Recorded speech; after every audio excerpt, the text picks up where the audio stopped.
이제 12일 남았습니다. 21대 대선 전국부터 살펴보겠습니다. 더불어민주당 이재명 후보는 자신의 지역구가 있는 인천 지역을 돌면서 사흘째 수도권 표심을 다졌습니다. 국민의힘과 김문수 후보를 겨냥해선 유세장 안전을 위해 세운 방탄유리가 비아냥될 일이냐며 우려를 만든 건 바로 그들이라고 맞받았습니다. 이준엽 기자입니다. 민주당 이재명 후보는 인천에서 기회가 될 때마다 강조해온 해불 양수, 바다는 물을 가리지 않는다는 말을 거듭 꺼내들었습니다. 지난 대선 패배 뒤 인천 계양에서 국회의원 재선에 성공하며 제도약에 성공한 만큼 인천 시민의 이러한 통합 정신에 감사하고 또 보답하겠다고 약속했습니다. 우리 인천 시민들이 해불 양수의 정신으로 모두를 통합하고 작은 차이를 넘어서서 함께 손잡고 새로운 나라를 향해 나아가겠지요.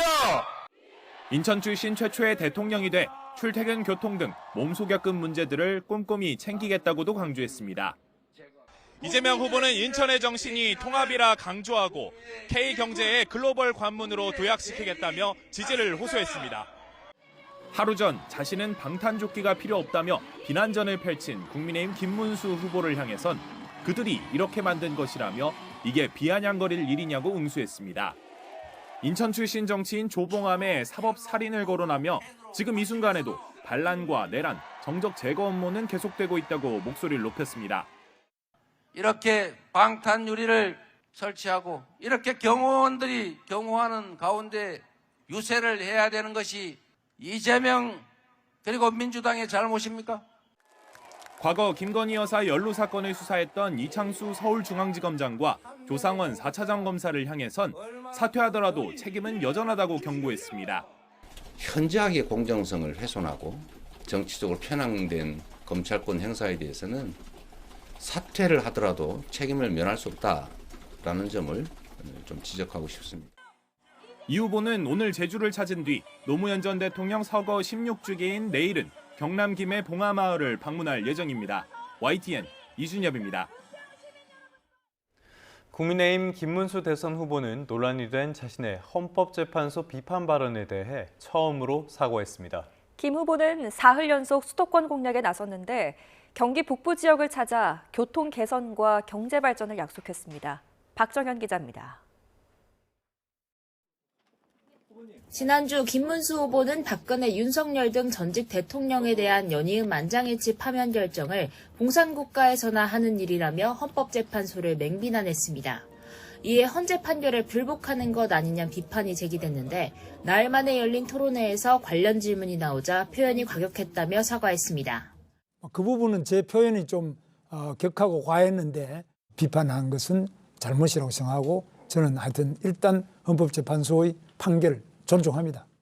지지율 격차를 해소할 특단의 방법으론 개혁신당 이준석 후보와의 단일화를 꼽았고 한국 정치에선 제3당이 잘 되기가 어렵다며 결국 함께할 거라고 전망했습니다.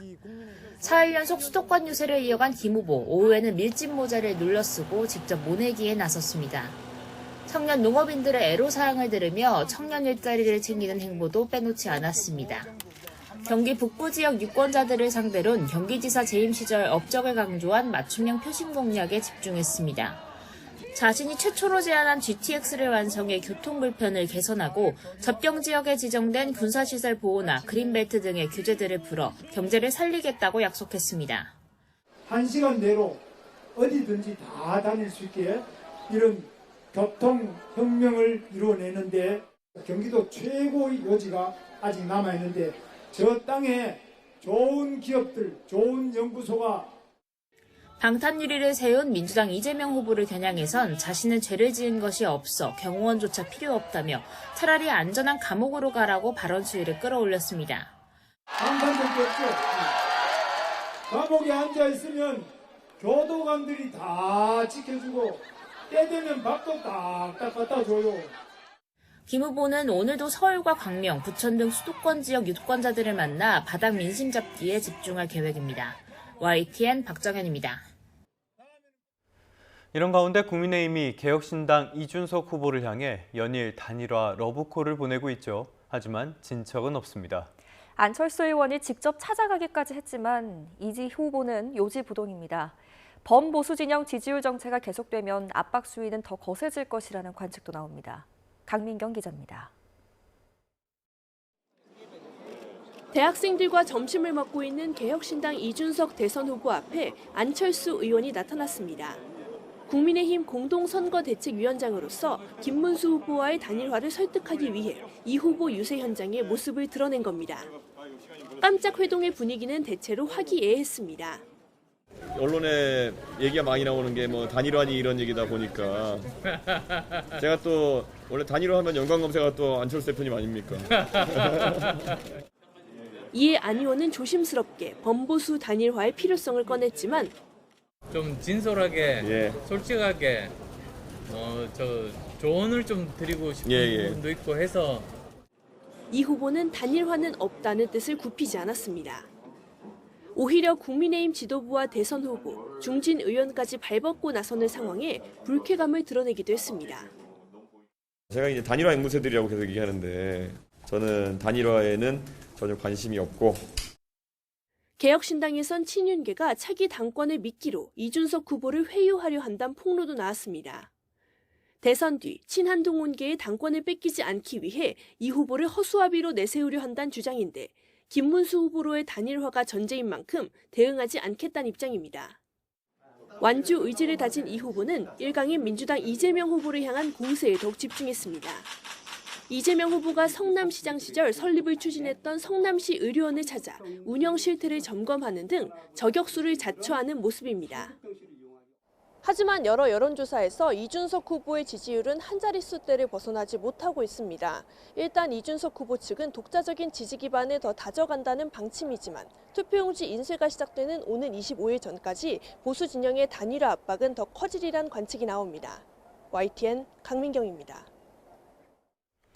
지금의 판세는 역시 더불어민주당 이재명 후보 쪽으로 기울어져 있습니다. 민주당은 가장 큰 적은 자만이라면서 거듭 낙관론을 경계하고 있습니다. 국민의힘은 김건희 여사 문제에 공식 사과했습니다. 양당 모두 몸을 낮추고 지지층 결집에 사활을 걸고 있습니다. 황보혜경 기자입니다. 선거가 임박할수록 각 정당 앞에 놓인 절박한 과제는 자신들의 지지층을 투표장으로 최대한 끌어내는 일입니다. 민주당은 이재명 후보의 공고한 지지율에 승리를 확신한 지지자들이 자칫 안심하고 투표하지 않는 상황을 가장 우려하고 있습니다. 캠프에선 선거에서 가장 큰 적은 자만이라며 거듭 경계를 늦추지 않고 있고 당 지도부는 낙승이란 표현조차 쓰지 말란 지침까지 내렸습니다. 득표율 목표치를 잡는다든지 뭐 대승을 한다든지 압승을 한다든지 그런 것이 아니고 꼭 투표를 해달라고 요청을 드리고 이재명 후보가 이번 주 봉하마을을 찾아 노무현 전 대통령 묘역을 참배하는 것도 지지층 결집을 염두에 둔 행보로 풀이됩니다. 민주당은 또 택배 배달 노동자들이 투표할 수 있게 본투표일을 휴무일로 지정하라고 기업들에 촉구하기도 했습니다. 국민의힘은 선거 국면 들어 처음으로 김건희 여사를 둘러싼 각종 의혹에 공식 사과했습니다.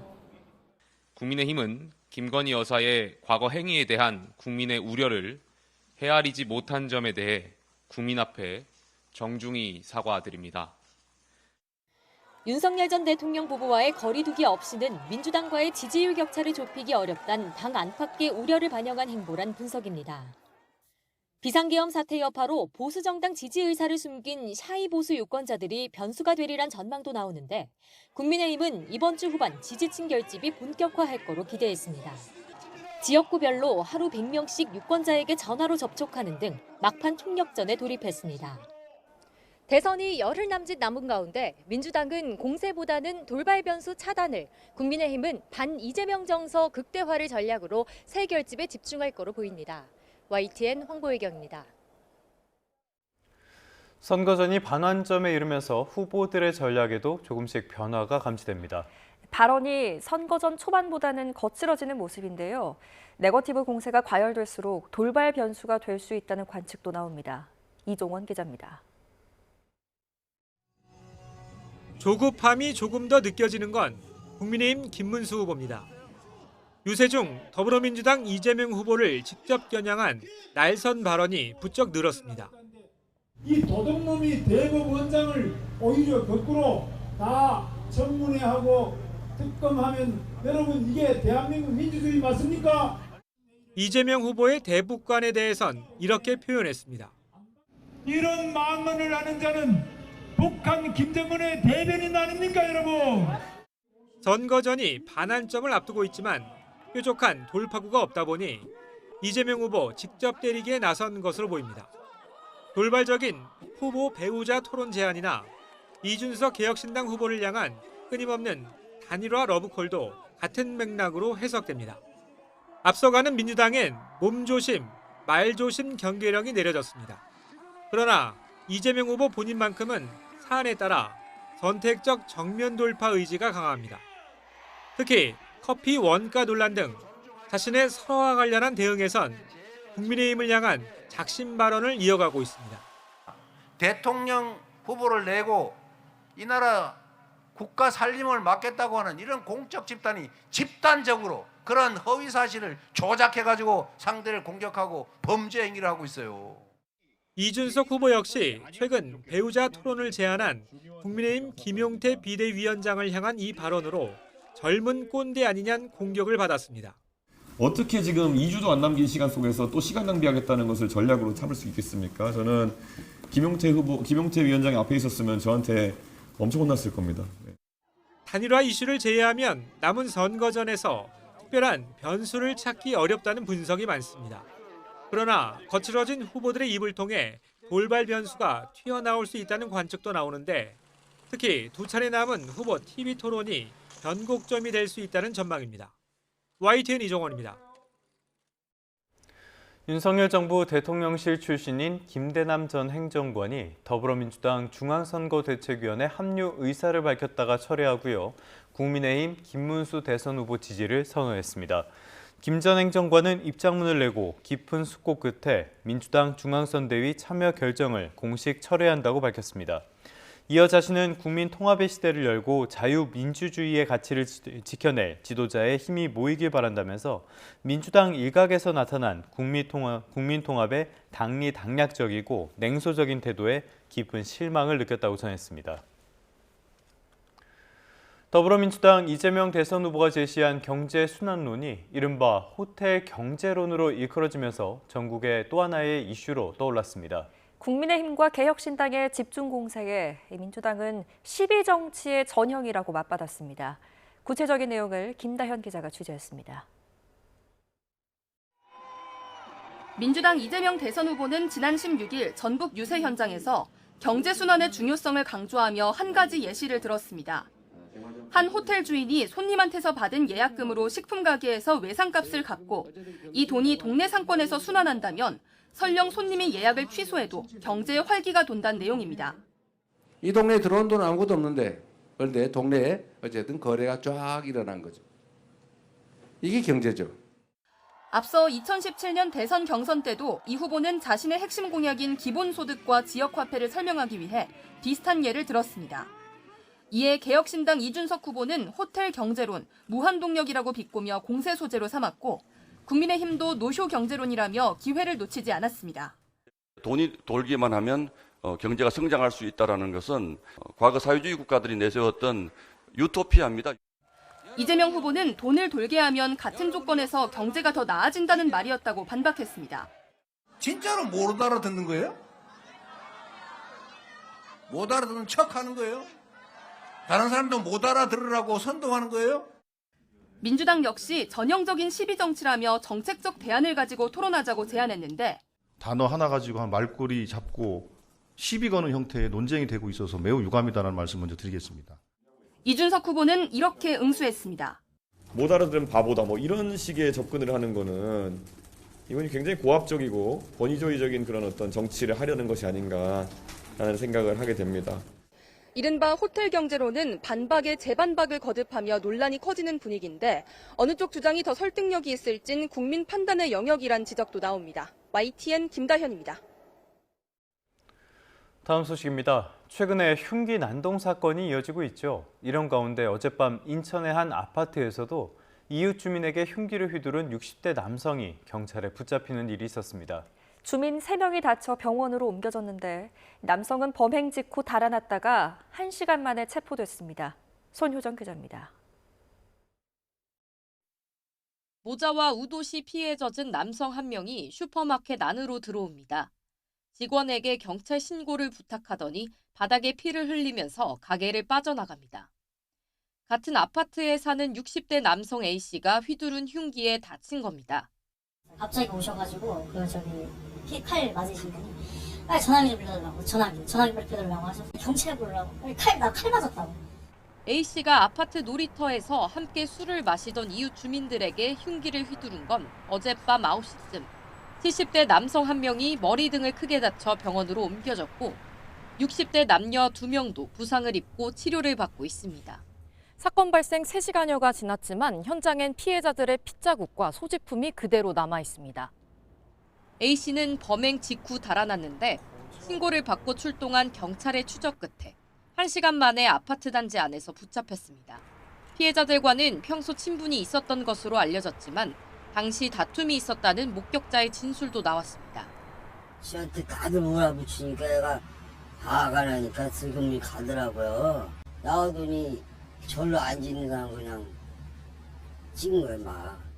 경찰은 A씨를 상대로 구체적인 범행 동기와 사전 계획 여부를 조사한 뒤 살인미수 혐의 적용 여부를 결정할 방침입니다. YTN 손효정입니다.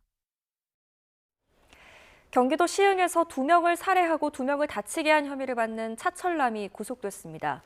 수원지방법원 안산지원은 차철남에 대한 구속영장 실질 심사를 진행해 증거를 없애고 도망칠 우려가 있다며 영장을 발부했습니다. 경찰은 차 씨가 흉기를 미리 준비한 점 등을 바탕으로 계획범죄에 무게를 두고 있는데 프로파일러를 투입해 차 씨의 심리를 분석하면서 사이코패스 검사를 진행할지도 검토하고 있습니다.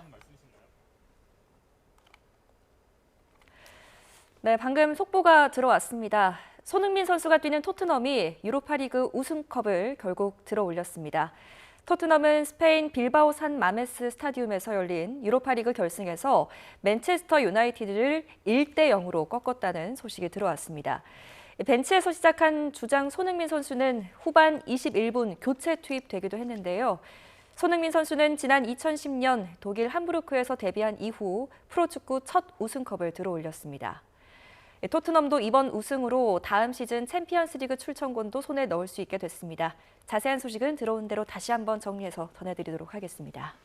네, 다음 소식 계속해서 살펴보겠습니다. 충북 충주에 있는 한 아파트에서 입주민이 경비원을 무차별 폭행하는 일이 있었습니다.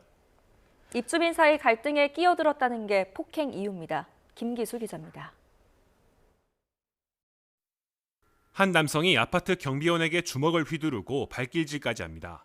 경비원이 이를 피해 주차장 쪽으로 도망쳐도 남성은 뒤따라와 폭행을 이어갑니다. 지난 4일 충북 충주의 한 아파트에서 50대 입주민이 경비원을 무차별 폭행하는 장면입니다. 이곳에서 벌어진 폭행은 출동한 경찰이 현장에 도착한 뒤에야 멈췄습니다.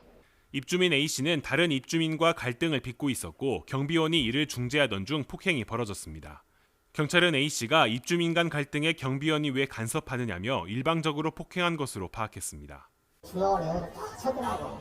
이제 와가지고 그렇게 주먹을 날릴 줄 몰랐지. 생각지도 못했지. 방어할 틈도 없었지. 결국 60대 경비원은 코뼈와 치아 등이 부러져 전치 6주의 상해를 입었습니다. 피해자 가족은 영문도 모른 채 욕설까지 들었다며 경비원에 대한 폭언과 폭행이 다시는 일어나지 않도록 가해자에 대한 엄벌을 요구하고 있습니다. 전문가들은 아파트 경비원이 사회적으로 낮은 지위에 있다는 생각이 이런 문제를 일으키는 원인 중 하나가 될 수 있다며 인식 개선이 필요하다고 지적합니다. 조선시대 노비인 것처럼 이렇게 인식하고 있는 잘못된 인식을 가지고 계신 입주민들이 있으세요. 다 같은 공동체거든요. 상호 존중과 배려를 해야 되는 거고요. 경찰은 가해 입주민을 폭행 혐의로 입건해 조사하고 있습니다. YTN 김기수입니다.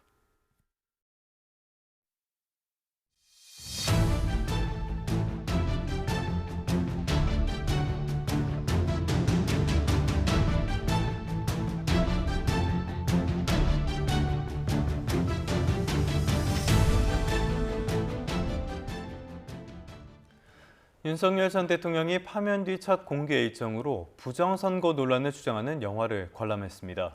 영화 제작진은 이번 대선에서 이해할 수 없는 결과가 나오면 불복운동을 할 것이라는 입장이라 음모론 확산 우려도 제기됩니다. 김다연 기자입니다. 윤석열 전 대통령이 영화관에 들어서자 연호가 이어지고 지지자들의 손엔 부정선거 너만 몰라란 글귀가 적힌 빨간 풍선이 들려 있습니다.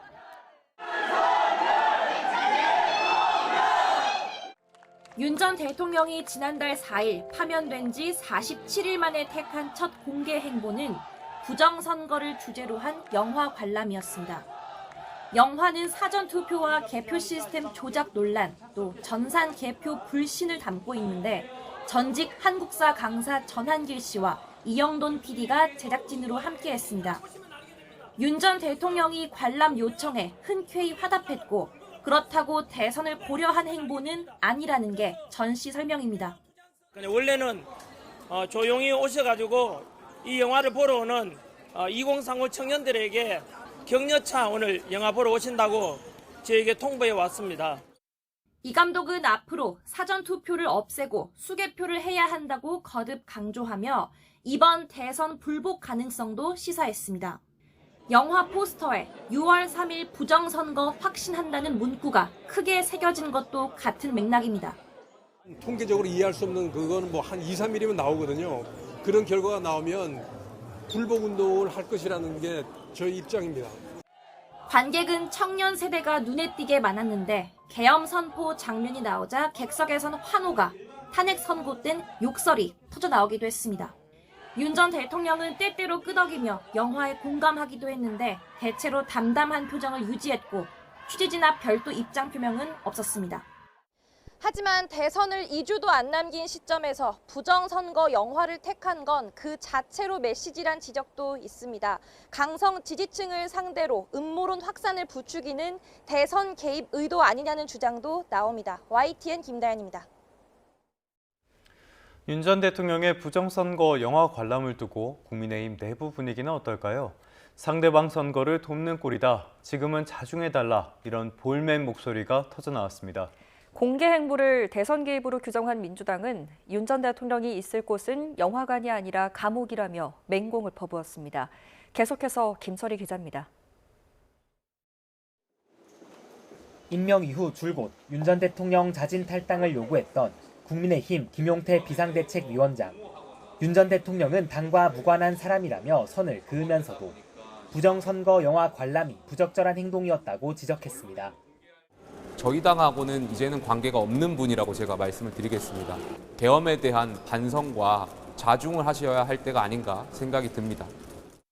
친한계 인사들을 중심으로 온 반성 없는 모습이 어처구니 없고 한심하다거나 당이 살고 보수가 거듭나려면 다시 구속해야 한다는 등 원색적인 비난의 목소리도 나왔는데 한동훈 전 대표 역시 당이 극단 세력들과 손잡는 건 자멸의 지름길이라며 직격탄을 날렸습니다. 반면 김문수 후보는 선관위가 관련 의혹을 해소해야 한다며 직접적인 평가를 자제하는 모습이었습니다.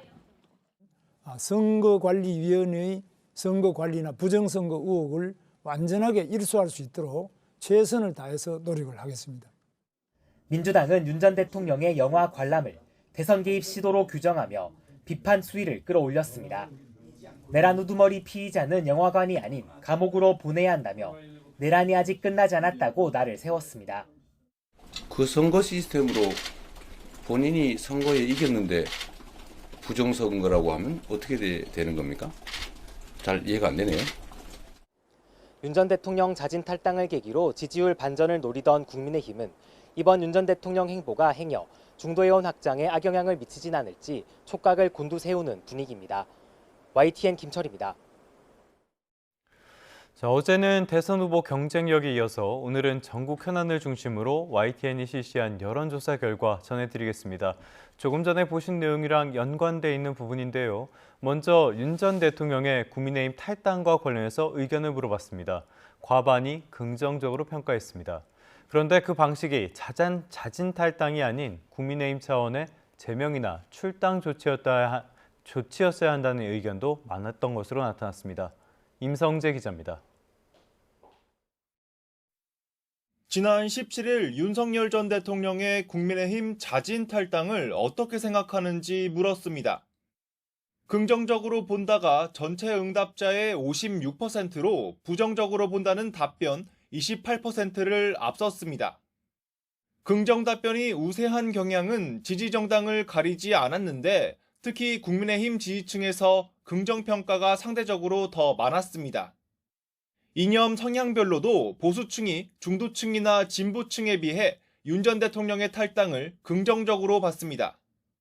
지역별로 보면 보수 강세 지역으로 꼽히는 대구 경북 지역에서 10명 중 7명 이상이 탈당을 긍정적으로 봐 상대적으로 높은 수치를 기록했습니다.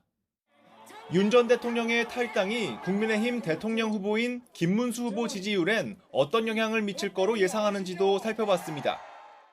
별다른 영향이 없을 것이란 반응이 58%로 가장 많았고 긍정적인 영향이 있을 것 26%, 부정적인 영향이 있을 것 11% 순이었습니다. 중도층과 무당층을 따로 떼어내 살펴보면 60% 이상이 별다른 영향이 없을 거라고 내다봤습니다. 긍정적인 영향이 있을 거라는 답변은 여러 정당 중 국민의힘 지지층에서 상대적으로 높게 나타났습니다. 이념 성향별로는 보수층, 세대별로는 70세 이상에서 긍정 영향을 전망하는 응답이 비교적 많았습니다. 이번 탈당으로 국민의힘과 윤 전 대통령의 관계가 어느 정도 정리됐다고 보는지도 질문해봤습니다. 충분히 정리됐다는 답변은 34%인 반면 53%는 당 차원에서 제명 출당시켰어야 한다고 응답했습니다. 이념 성향에 따라 반응은 엇갈렸는데 보수층에선 62%가 충분히 정리됐다고 봤지만 중도층 65%와 진보층 78%는 제명 출당이 필요했다 판단했습니다. 국민의힘 지지층과 더불어민주당 지지층 사이에서도 상반된 경향이 나타난 건 마찬가지였습니다. 세대별로는 70세 이상을 제외하곤 제명 출당이 필요했다는 답변이 우세했고 40대, 50대 순으로 이 같은 경향이 높았습니다. YTN 임성재입니다. 더불어민주당에선 윤 전 대통령 재판의 재판장인 지기현 판사의 술자리 접대 의혹을 제기한 상태입니다. 관련 의혹에 대한 조사가 필요하다는 응답이 절반을 넘겼습니다. 검찰 출석 요구를 받은 김건희 여사가 대선과 관계없이 나와서 조사를 받아야 한다는 응답도 60% 이상을 기록했습니다. 홍민기 기자입니다.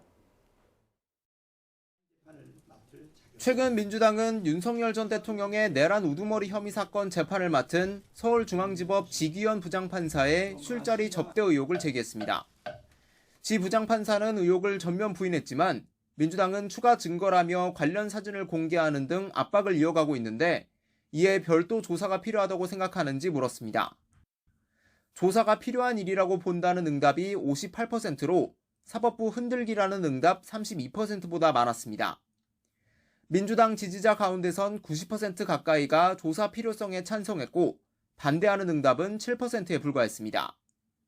반면 국민의힘 지지자 사이에선 반대가 70%에 달해 뚜렷한 차이를 보였습니다. 보수와 진보, 이념 성향별로도 사안을 바라보는 시각이 정반대로 갈렸는데 자신을 중도층이라고 답한 응답자들 가운데선 전체 평균보다 높은 69%가 조사가 필요하다고 답했습니다. 지역별로는 대구, 경북을 뺀 모든 권역에서 조사 필요성 응답이 우세했습니다. 공천 개입 의혹을 받는 김건희 여사의 검찰 출석 문제를 어떻게 생각하는지도 물었습니다. 앞서 검찰은 김 여사에게 지난 14일 출석하라고 통보했지만 김 여사 측은 하루 전 대선에 영향을 미칠 수 있다며 불출석 사유서를 낸 것으로 전해졌습니다.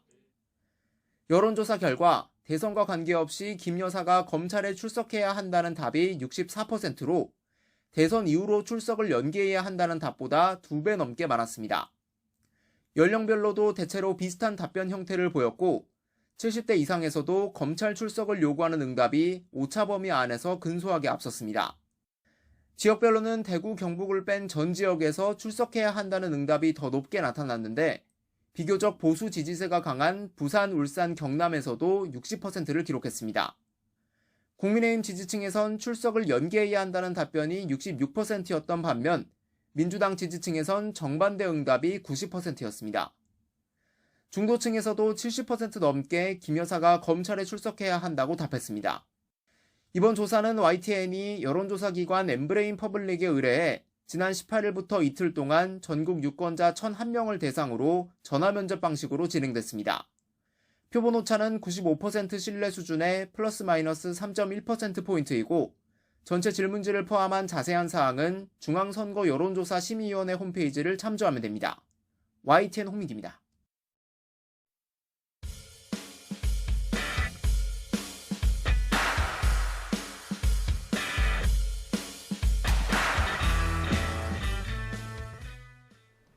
네, 6월 3일 대선을 이제 12일 앞두고 있습니다. 오늘도 역시 분주하게 움직이는 각 당의 소식들 알아봅니다. 더불어민주당 이재명 대선 후보는 21대 대선 선거운동 기간 중 처음으로 제주를 방문합니다. 이 후보는 제주 유세를 마친 뒤 양산 등 경남 지역에서 선거운동을 이어갈 예정인데요. 내일은 경남 김해 봉하마을에서 고 노무현 전 대통령 16주기 추도식에 참석하는데 문재인 전 대통령과 만남이 이루어질지도 주목됩니다. 국민의힘 김문수 대선 후보는 한국거래소에서 현장 선거대책위원회의를 개최합니다. 앞서 민주당 이재명 후보가 코스피 5천 시대를 공약으로 밝힌 가운데 김 후보 역시 증시 부양책을 약속하며 이른바 개미 투자자 표심을 공략한다는 계획입니다. 김 후보는 이어서 대한의사협회와 면담을 가진 뒤 오후에는 경기 광명과 부천에서 집중 유세를 이어갑니다. 개혁신당 이준석 대선 후보는 오늘 최원일 전 천안함 함장과 만나 대담을 나눕니다. 이 후보는 앞서 지난 2월 대선 출마 선언 당시에도 천안함 폭침을 대표적 음모론의 사례로 언급하며 정치가 음모론과 같은 반지성 행태를 벗어나야 한다고 주장했습니다. 지금까지 대선 소식이었습니다. 네, 대선 소식 이번에는 정책 측면에서 살펴보겠습니다. 이번 대선에서 주요 후보들은 부동산 공약으로 주택 공급 확대 같은 곳에서 한 목소리를 내고 있습니다. 그런데요, 공급을 현실화할 구체적인 방법은 제시되지 않았고요. 규제나 세금과 관련해서는 입장이 엇갈렸습니다. 신윤정 기자입니다. 민주당 이재명, 국민의힘 김문수 후보 등은 일제히 청년과 신혼부부 등 젊은 층을 우선으로 주택 공급을 늘리겠다고 약속했습니다. 수요 공급 원리에 따라서 공급이 부족하면 공급을 늘리는 방식으로 잘 관리해 나갈 생각이기 때문에. 이 후보는 공공임대주택의 품질 개선과 비율 확대, 사기 신도시 개발 추진을 앞세웠고 김 후보는 결혼 출산 시기 주거비를 지원하는 주택 공급을 대표 공약으로 내세웠습니다. 결혼 3년, 첫 아이 3년, 둘째 아이 3년, 총 9년간 주거비를 지원하는 주택을 매년 10만 호 공급하는. 재개발, 재건축 활성화도 두 후보 다 언급했지만 구체적으로 들여다보면 미묘한 차이를 보입니다. 이 후보는 수도권 노후 도심의 재개발, 재건축 용적률을 높이고 분담금을 완화하겠다고 밝혔지만 재건축 초과 이익 환수제는 현행대로 유지한다는 게 민주당의 입장입니다. 부동산 세제에서도 김 후보가 종부세 개편, 양도세 중과 폐지 등을 공약한 반면 이 후보는 구체적인 완화 여부를 언급하지 않고 있습니다. 문재인 정부에서 각종 부동산세를 강화했다가 집값 폭등으로 이어진 실패를 반면교사 삼아 추가 규제는 최소화하되 세금 부담을 낮추지도 않는 현재 상태를 유지하려는 의도로 풀이됩니다. 거래세를 높일 건지 낮출 건지 혹은 보유할 때의 세금을 높일 건지 낮출 건지 이런 액션에 대한 것들이 다 완화적일 수는 또 없습니다. 그런 부분들이 좀 디테일이 현재 부족하다. 개혁신당 이준석 후보는 전용 면적 59제곱미터 아파트 집중 공급과 함께 생애주기 맞춤형 주택 세금 감면을 제안한 상황입니다. 후보들이 공급 확대라는 당위성만 강조할 뿐 신중한 태도를 보이는 만큼 과거 대선처럼 부동산 공약이 표심을 좌우하진 않을 거로 전망됩니다. YTN 신윤정입니다. 부동산 관련 소식 조금 더 살펴보죠. 금융당국이 오는 7월부터 3단계 스트레스 DSR을 시행하기로 했죠. 시장에 미칠 영향은 별로 없을 거라는 게 대체적인 관측입니다. 다만 실수요자의 내 집 마련 기회를 차단할 수 있어 부동산 시장의 양극화가 더 커질 수 있다. 이런 우려도 나옵니다. 최두희 기자입니다. 금융당국이 가계대출 급증을 막기 위해 발표한 3단계 스트레스 DSR 시행 방안. 수도권은 대출 규제를 강화하되 비수도권은 현행 수준을 유지하며 대출 금리를 차등 적용하는 게 핵심입니다. 다만 이 정도의 금리 차등 적용으로는 부동산 시장에 미치는 영향이 제한적일 것으로 관측됩니다. 이번에 제시된 3단계 스트레스 DSR은 분명히 종전보다는 강화된 것이 맞지만 그 정도가 시장의 향방을 바꿀 정도로 유의미한 것인가라고 하면 그 정도 포기는 미치지 못해요. 수도권과 달리 3단계 DSR 적용이 6개월 동안 유예된 지방의 경우 지방 부동산 시장의 추가 위축을 막는 수준에 그칠 전망입니다. 미분양 적체라든지 이제 수요 부족에 시달리는 모습이라 이번 조치로 시장의 온기까지 기대하기는 어려울 것으로 보여지고요. 지방 시장의 대출로 인한 추가 위축을 막는 정도의 효과에 그치지 않을까 싶습니다. 반면 3단계 스트레스 DSR이 적용될 경우 부동산 시장의 양극화가 더 심해질 거란 우려도 나옵니다. 대출 규제 영향이 적은 서울 강남권 등 인기 지역 매수세는 꺾이지 않겠지만 서울 외곽 지역을 중심으로 실수요자의 내 집 마련 기회를 차단할 수 있기 때문입니다. 서울 외곽 지역 같은 경우에는 대출 규제가 사실상 매수 의지를 꺾을 수 있는 여지도 있다고 보여집니다. 이렇게 되면 이제 지역별 양극화가 나타나는 문제가 있어요. 오는 7월 3단계 DSR 시행을 앞두고 대출 규제가 강화되기 전 막차를 타겠다는 대출 수요가 급격히 몰릴 가능성도 있습니다. YTN 최두입니다. 오늘의 경제 일정입니다. 미국발 관세 여파가 가시화하면서 산업통상자원부가 수출 동향을 점검합니다. 주요 품목별 수출 현황을 살펴보고 리스크 그리고 대응책을 논의할 것으로 보이는데요. 대미 수출뿐만 아니라 대중 수출 또한 큰 폭으로 감소하는 가운데 산업부가 어떤 방안을 내놓을지에 이목이 쏠리고 있습니다. 정부가 오늘부터 2주간 농산물 할인 지원 품목을 국산 농산물 전 품목으로 확대하고 지원액을 1인당 10,000원에서 20,000원으로 상향합니다.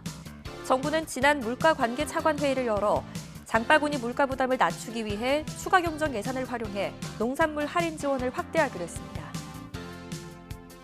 중소기업부가 오늘 오전 소상공인 시장진흥공단 서울중부센터에서 소상공인 새출발 지원센터 개소식을 엽니다.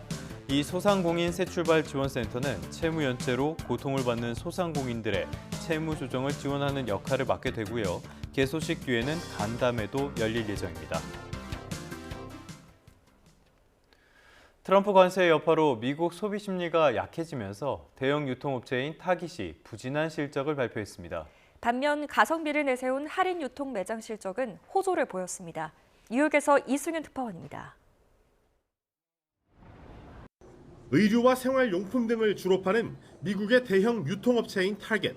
트럼프 대통령의 관세 여파로 미국 내 소비 심리가 악화하면서 1분기 매출이 1년 전보다 3.8% 감소했습니다. 관세의 후폭풍을 고려해 올해 순이익 전망은 종전보다 20%나 줄였고 매출 전망도 낮은 한 자릿수대 감소로 낮췄습니다. 타겟은 관세 관련 비용을 상쇄하기 위해 노력하고 필요한 경우 가격을 인상하겠다고 강조했습니다. 월마트가 관세로 곧 제품 가격을 인상할 계획이라고 밝혔다가 트럼프의 공격을 받은 걸 감안한 것으로 보입니다. We have many levers to use in mitigating the impact of tariffs. And price, our strategy is to remain price competitive by leveraging the capabilities, long-standing relationships. 반면 할인 유통 매장 TJmaxx가 주축인 TJX는 가성비를 내세워 요즘 돈을 아끼려는 미국 소비자들을 효과적으로 공략했습니다. 또 관세 전쟁 속에서도 매출이 2%에서 3%로 증가할 것이란 전망을 제시했습니다. 주택개보수 소매업체 로우스의 1분기 매출은 1년 전보다 소폭 줄었지만 미국 주택시장이 침체된 상황에서 예상보다 나은 실적을 냈습니다. 관세에 대비해 구매량의 60%를 미국에서 공급받고 중국 구매량을 20%까지 줄인 덕분입니다. 경제 전문가들은 필수적이지 않은 소비재를 파는 타겟의 부진과 가성비를 내세운 TJX의 호조는 관세로 미국인의 소비 심리가 얼어붙어 씀씀이가 줄어들고 있음을 의미한다고 설명했습니다. 뉴욕에서 YTN 이승윤입니다. 어제는 밤낮으로 기록적인 더위가 나타났는데요. 오늘부터 심한 고온은 서서히 물러나겠습니다. 다만 서쪽을 중심으로는 여전히 예년보다 덥겠고 곳곳으로 비도 내려서 우산 챙겨 나오셔야겠습니다. 현재 레이더를 보면 수도권과 강원도에 산발적인 비구름이 지나고 있는데요. 비구름이 점차 내려오면서 낮부터는 남부지방에도 비가 오겠습니다. 양은 5에서 10mm로 많진 않겠습니다. 경기 동부와 강원도는 오전 중 비가 그치겠지만 충북과 영남 지역은 오후까지, 호남 지역은 밤까지 비가 이어지는 곳도 있겠습니다. 하늘은 대체로 흐리지만 수도권과 강원도는 오후부터 맑아지겠고요. 오전까지 서해안을 중심으로는 짙은 안개가 끼겠습니다. 현재 기온은 서울이 21도로 어제보다는 조금 낮게 출발하고 있습니다. 한낮 기온은 서울이 26도 등 서쪽 지역에서는 더위가 이어지겠지만 동쪽 지역은 어제보다 많게는 10도가량 기온이 내려가겠습니다. 날씨였습니다.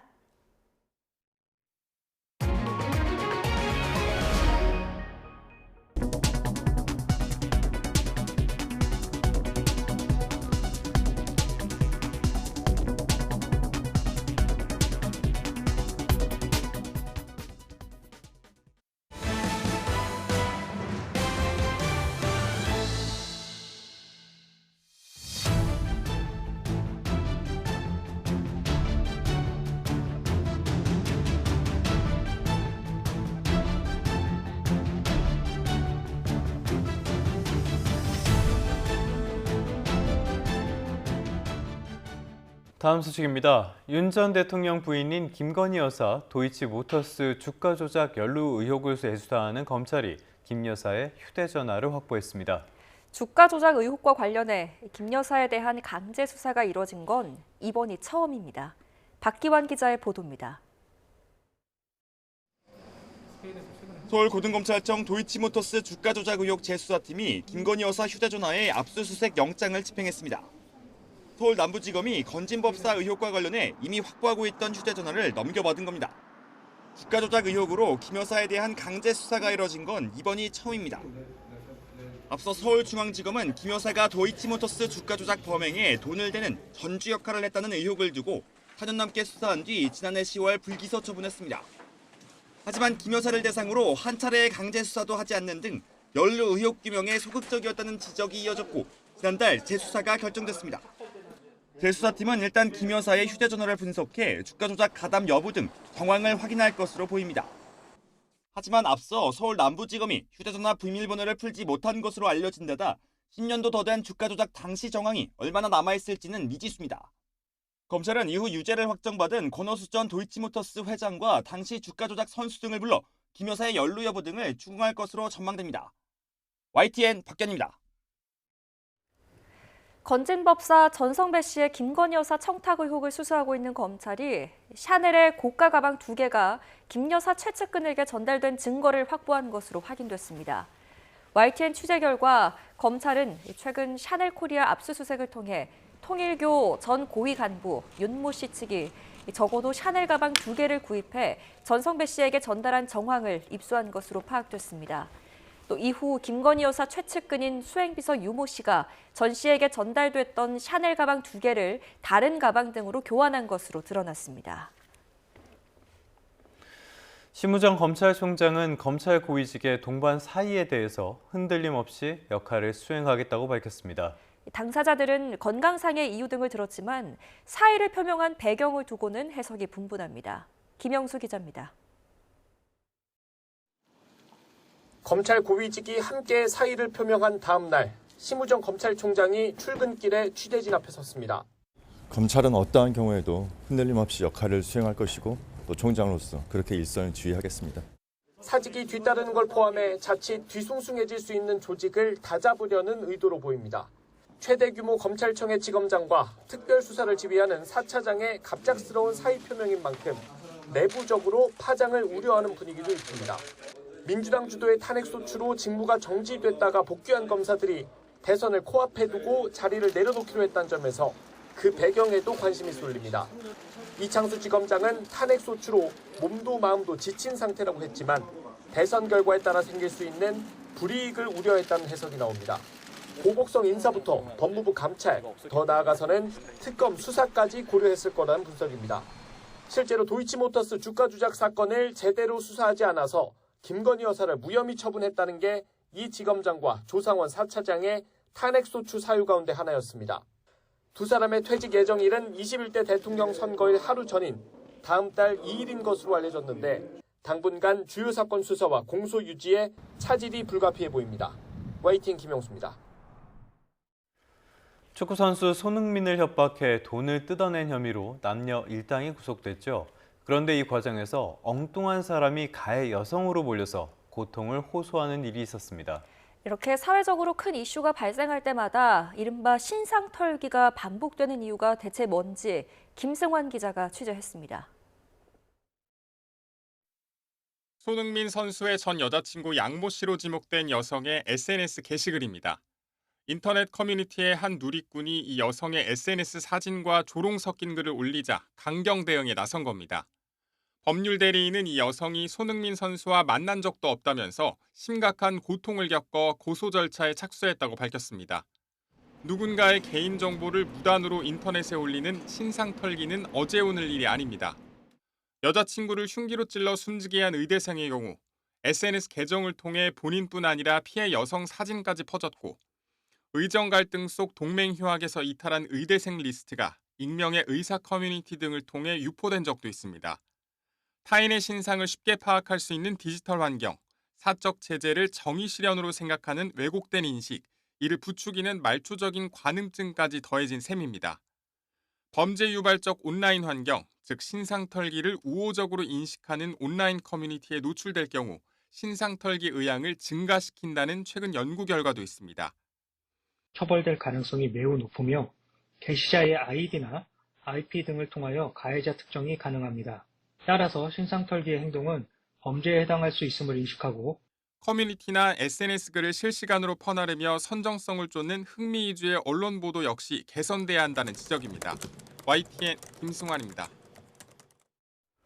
경기가 어려워지면서 대출을 빙자한 전화금융사기, 그러니까 보이스피싱이 기승을 부리고 있습니다. 한 푼이 아쉬운 서민층을 노려 싼 이자로 유인하는 사기 행각인데요. 당하지 않으려면 어떤 점에 유의해야 할지 이형원 기자가 알려드립니다. 최저금리와 정부 지원, 넉넉한 한도까지 당장 급전이 필요한 서민이 혹할 수밖에 없는 광고인데 모두 가짜입니다. 인터넷이나 SNS에 노출한 이런 허위 광고를 보고 연락이 오면 은행 상담사인 척 접근합니다. 은행 이름이 박힌 그럴싸한 명함과 정교하게 꾸며진 대출 신청 서류로 상대를 감쪽같이 속입니다. 이 과정에서 악성 앱을 깔도록 유도하는데 이마저 실제 은행 앱이나 보안 앱과 거의 비슷합니다. 대출 신청 절차가 끝나면 낮은 신용 점수나 기존 대출 상환을 이유로 선입금을 유도합니다. 말씀드린 대로 대출 기록을 전부 다 삭제해드리고 신용도를 회복해드리는 절차이기 때문에 일단은 선생님 800만 원 한 번, 650만 원 한 번, 1,450만 원 이렇게 처리할게요. 이런 사기에 당한 피해액은 한 사람 평균 1,800만 원에 달합니다.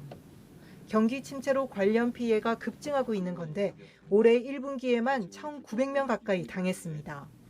전체 보이스피싱 피해자 10명 가운데 4명꼴로 1년 전보다 30% 남짓 늘었습니다. 이에 금융감독원은 소비자 경보를 발령하고 대응 요령을 안내했습니다. 금융회사는 대출 과정에서 절대로 어플리케이션 설치를 요구하지 않고요. 그럴 때는 무조건 거절하시고 대출 절차를 중단하셔야 됩니다. 대출 승인 명목으로 선입금을 요구하면 이건 100% 보이스피싱입니다. 또 인터넷 광고를 보고 대출을 신청한다면 금감원 홈페이지에서 등록업체 여부를 확인해야 한다고 당부했습니다. 이미 속아 돈을 이체했다면 최대한 빨리 경찰에 신고하고 돈을 보낸 금융회사에 연락해 지급 정지를 요청해야 합니다. YTN 이영훈입니다. 오늘 국민건강보험공단과 담배회사들이 12년째 벌이고 있는 500억 원대 담배 소송에 항소심 최종 변론이 진행됩니다. 서울고등법원은 오늘 공단이 KT&G와 한국필립모리스, BAT 코리아 등을 상대로 낸 533억 원 손해배상 청구 소송 항소심 12차 변론을 엽니다. 항소심 마지막 변론이 될 이번 기일에서는 흡연과 폐암 발생 사이의 인과관계 등을 두고 공방이 이어질 전망입니다. 사건, 사고 한 줄 뉴스입니다. 세종 남부경찰서는 지난 17일과 18일 세종시 나성동 일대에서 대통령 선거 벽보를 라이터와 담뱃불 등으로 훼손한 혐의로 10대 3명을 붙잡아 조사하고 있습니다. 서울 중랑경찰서는 더불어민주당 이재명 대선 후보의 현수막을 훼손하고 경찰관들을 다치게 한 혐의를 받는 70대 남성 A씨를 구속 상태로 경찰에 넘겼습니다. 군인이나 정치인 등으로 신분을 속인 뒤 자영업자에게 접근해 구매 대행을 요청하고 잠적하는 이른바 노쇼 사기가 기승을 부리면서 경찰이 거듭 주의를 당부했습니다. NH농협은행의 부당대출 의혹을 수사하는 검찰이 돈을 빌린 것으로 지목된 업체 대표에 대해 구속영장을 청구했습니다. 수십억 원대 배임과 뒷돈을 받은 혐의로 검찰의 수사망에 오르자 해외로 도피했던 한국예총 전직 간부가 10년 만에 구속 상태로 재판에 넘겨졌습니다. 서울 강서경찰서는 코인 거래로 사람들을 유인한 뒤 둔기로 폭행하고 돈을 빼앗으려 한 러시아 국적의 남성 3명을 추적하고 있습니다. 사업주의 안전조치 불이행으로 발생한 산재 사고로 올해 1분기에만 138명이 목숨을 잃은 것으로 나타났습니다. 지금까지 사건 사고 한 줄 뉴스였습니다. 러시아와 우크라이나 사이의 실무회담이 이르면 다음 주 바티칸에서 열릴 수 있다고 스투브 핀란드 대통령이 밝혔습니다. 스투브 대통령은 핀란드 공영방송과의 인터뷰에서 이같이 말했다고 로이터 통신이 보도했습니다. 트럼프가 일을 처리하는 걸 보면 독단적이고 독선적이고 강압적이죠. 그런데 유독 푸틴 러시아 대통령에게는 무한한 인내심을 발휘하고 있습니다. 우크라이나 전쟁이 끝나지 않는 이유이기도 합니다. 트럼프는 언제쯤 어떻게 푸틴을 제재할 수 있을까요? 권영희 기자입니다. 푸틴 러시아 대통령은 우크라이나 전쟁을 끝내려는 트럼프 미국 대통령의 노력을 계속 방해합니다. 트럼프 정부가 제안해 우크라이나와 유럽이 동의한 30일 휴전을 받아들이지 않았습니다. 튀르키예에서 열린 러시아 우크라이나 협상도 아무 소득이 없었습니다. 두 정상은 최근 2시간 넘게 통화했지만 푸틴은 한 발도 물러서지 않았습니다. При этом хочу отметить, что в целом позиция России ясна. Главное для нас устранить первопричины этого кризиса. 그러나 하루면 전쟁을 끝낼 수 있다던 트럼프는 끊임없이 푸틴의 행태를 참고 있습니다. But I did say it's time. You got to stop this thing, and I believe he wants to stop. 트럼프는 미국 이익에 도움이 되지 않는 전쟁에 참여하는 걸 극도로 꺼립니다. 전쟁이 끝나지 않는 이유가 푸틴이 전쟁을 계속하길 원하기 때문이라는 사실을 외면합니다. Donald Trump is unbelievably skeptical of NATO. He doesn't like multilateralism. He doesn't like America being overcommitted to the interests of other states. 그러면서도 여전히 국제사회의 눈치를 보며 러시아를 제재할 수 있음을 내비쳤습니다. Well, that's going to be my determination. That's going to be nobody else's determination. We'll see how Russia behaves. We see what's going to happen. 트럼프가 전쟁을 끝내려 마음만 먹으면 러시아를 압박하는 여러 조치를 취할 수 있습니다.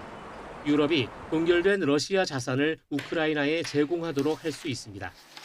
러시아 에너지 수출을 제재해 러시아 경제를 마비시킬 수도 있습니다. 우크라이나에 군수품을 제공해 전황을 러시아에 불리하게 만드는 것도 가능합니다. YTN 권영입니다.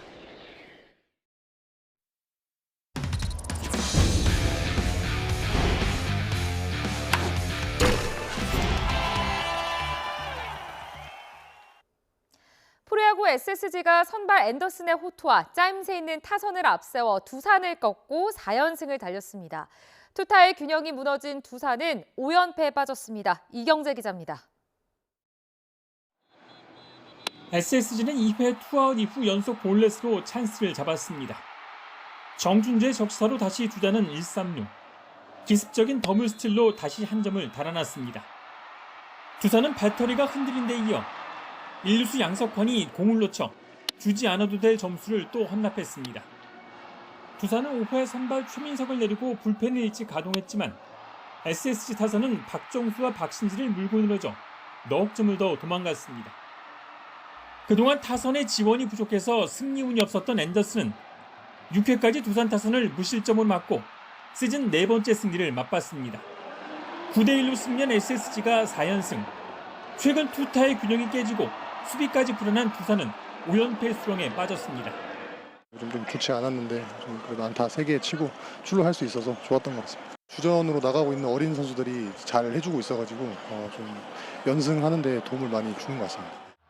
고영표가 7회까지 한 점만 내준 KT는 기아를 3대1로 물리치고 다시 5할 승률을 맞췄습니다. NC는 2대2로 맞선 5회, 김주원과 박건우가 연속 적시타를 쳐내며 한화를 5대2로 눌렀습니다. 삼성은 류지혁과 디아즈가 나란히 2타점씩을 책임지며 키움을 6대1로 꺾었습니다. LG와 롯데는 11회까지 승부를 내지 못하고 7대7로 비겼습니다. YTN 이경재입니다. 올 시즌 프로농구 챔피언 결정전은 그 어느 때보다 드라마 같은 명승부가 펼쳐졌습니다. 3연승 뒤에 악몽 같은 3연패, 벼랑 끝 위기를 딛고 창원 LG가 창단 28년 만에 첫 우승을 달성했는데요. 깜찍한 반려견과 함께 달콤한 휴식을 즐기고 있는 LG의 조상현 감독을 허재원 스포츠부장이 만나봤습니다. 스포츠 뉴스는 내일 다시 돌아오겠습니다.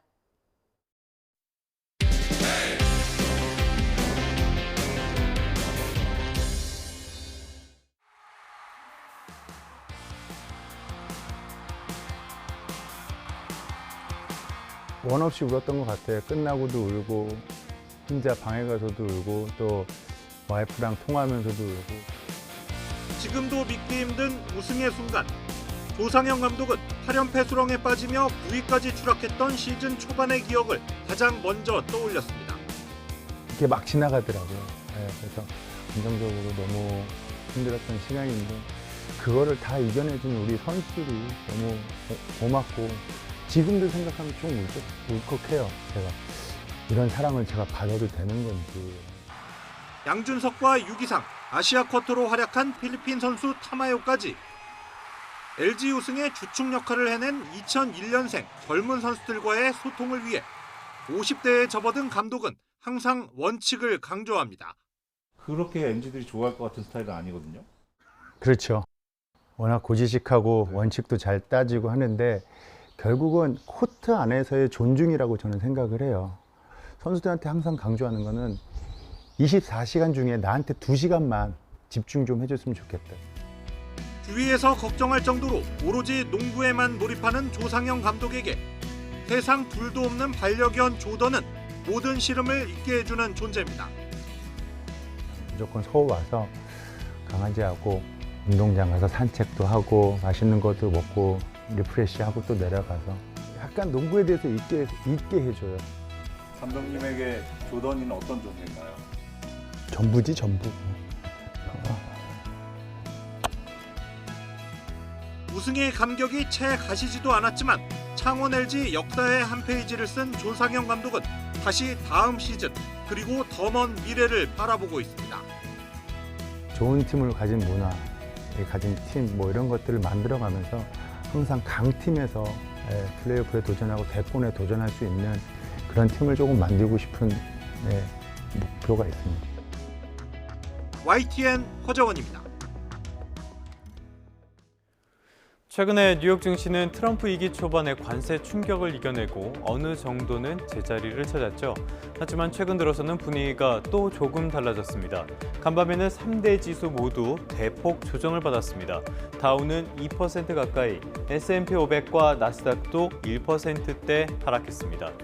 뉴욕 증시가 왜 이렇게 부진했을까요? 가장 큰 이유라면은 트럼프의 감세 법안입니다. 트럼프는 지난 대선 과정에서 감세를 주요 공약으로 내세웠는데요. 개인 소득세율과 법인세 최고세율을 낮추고요.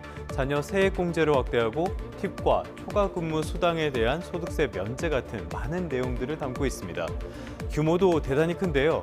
문제는 이런 감세 법안이 심각한 재정 적자로 국가 신용 등급이 강등되는 상황에서 추진할 만한 일인가겠죠. 트럼프는 관세에 따른 세수 부족분은 관세로 메울 수 있다라고 주장하는데요. 공화당 내부 반발에 대해서는 법안에 협조하지 않는다면 의원직에서 퇴출하겠다고 협박하기도 했습니다. 하지만 감세에 따른 세수 감소를 관세로 메운다는 건 불가능하다는 게 대체적인 평가입니다. 오히려 안 그래도 심각한 재정 적자만 늘리게 될 것이라는 우려가 크죠. 국제통화기금 IMF에서도 메시지가 나왔는데요. 미국의 재정 적자가 너무 크다면서 줄여야 한다고 경종을 울렸습니다.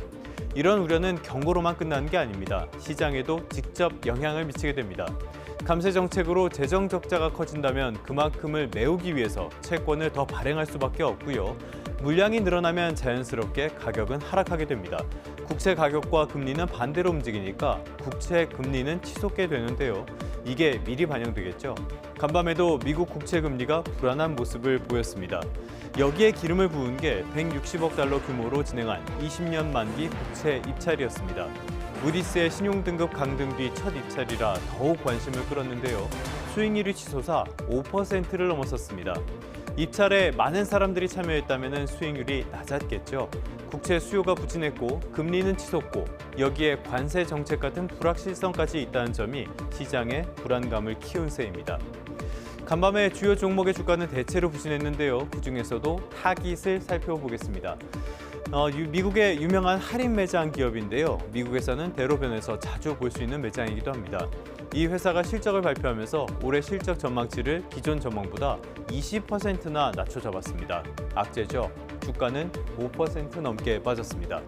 문제는 역시 트럼프의 관세 정책입니다. 트럼프는 기업들의 고통을 스스로 감내하라고 압박하고 있는데요. 기업의 주인인 주주들, 이 말을 어떻게 받아들일까요? 지금까지 3분 뉴욕 증시였습니다. 어제는 밤낮으로 기록적인 5월 더위가 나타났는데요. 오늘부터 심한 고온은 서서히 물러나겠습니다. 오늘 서쪽 지역은 여전히 덥지만 동쪽 지역은 선선하겠고요. 곳곳으로 산발적인 비도 내리겠습니다. 출근길에 겉옷과 함께 우산 챙겨서 나오셔야겠습니다. 현재 레이더를 보면 수도권과 강원도에 산발적인 비구름이 지나고 있습니다. 차츰 비구름이 내려오면서 낮부터는 남부지방에도 비가 오겠습니다. 예상되는 비의 양은 5에서 10mm로 많진 않겠습니다. 수도권과 강원도는 오전 중 비가 그치고 오후부터 맑은 하늘이 드러나겠고요. 충청도와 영남 지역은 오후까지, 호남은 밤까지 비가 이어지겠습니다. 오늘도 아침 기온은 예년 수준을 크게 웃돌고 있습니다. 현재 서울이 21도, 대전은 20.4도로 어제보다는 조금 낮게 출발하고요. 한낮 기온은 서울이 26도 등 서쪽 지역은 25도를 웃도는 곳이 많지만 동쪽 지역은 강릉이 19도 등 어제보다 많게는 10도가량 기온이 내려가겠습니다. 내일부터는 서쪽에서도 고온이 누그러지겠고요. 다가오는 주말, 내륙은 대체로 맑은 하늘이 드러날 전망입니다. 오전까지 서해안을 중심으로는 짙은 안개가 끼겠습니다. 가시거리가 200m 아래로 떨어진 곳도 있어서 출근길 교통안전에 주의하셔야겠습니다. 지금까지 YTN 이혜민입니다. 네, 3분 뒤에 뉴스타트 3부가 계속됩니다.